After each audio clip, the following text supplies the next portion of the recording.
Chapitre 18. Lou et No se rendent chez Lucas.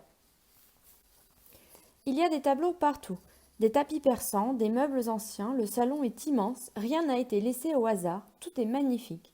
Pourtant chaque pièce semble avoir été abandonnée, comme un décor de cinéma, comme si tout avait été construit pour de faux. Un soir, en rentrant du collège l'année dernière, Lucas a trouvé la lettre de son père. Pendant des semaines, il avait préparé son départ sans rien dire. Et puis un matin, il a bouclé sa valise, il a refermé la porte derrière lui, il a laissé ses clés à l'intérieur. Son père a pris l'avion, il n'est jamais revenu. Dans la lettre, il lui demandait pardon. Il disait que plus tard, Lucas comprendrait.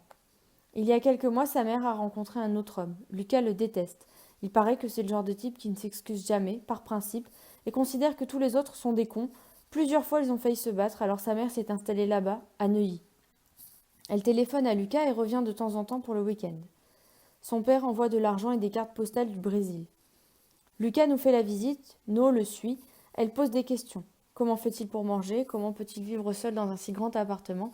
Est-ce qu'il n'a jamais eu envie de partir là-bas à Rio de Janeiro?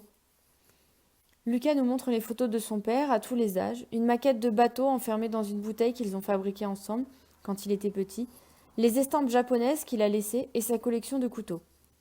Il y en a des dizaines, des grands, des petits, des moyens, des canifs, des poignards, des crans d'arrêt, de tous les pays du monde, des laguioles, des crises, des tiers, les manches pèsent dans la paume, les lames sont fines. No les sort un par un, les fait danser entre ses doigts, elle caresse le bois, l'ivoire, la corne, l'acier. Je vois bien que Lucas a peur qu'elle se blesse, mais il n'ose rien dire. Il la regarde faire, et moi aussi. Elle est habile pour dégager les lames, les replier. On dirait qu'elle a fait ça toute sa vie. Elle n'a pas peur. Lucas finit par nous proposer un goûter. No remet les couteaux dans leur boîte, je n'y ai pas touché. Nous sommes assis autour de la table de la cuisine, Lucas a sorti les paquets de gâteaux, le chocolat, les verres.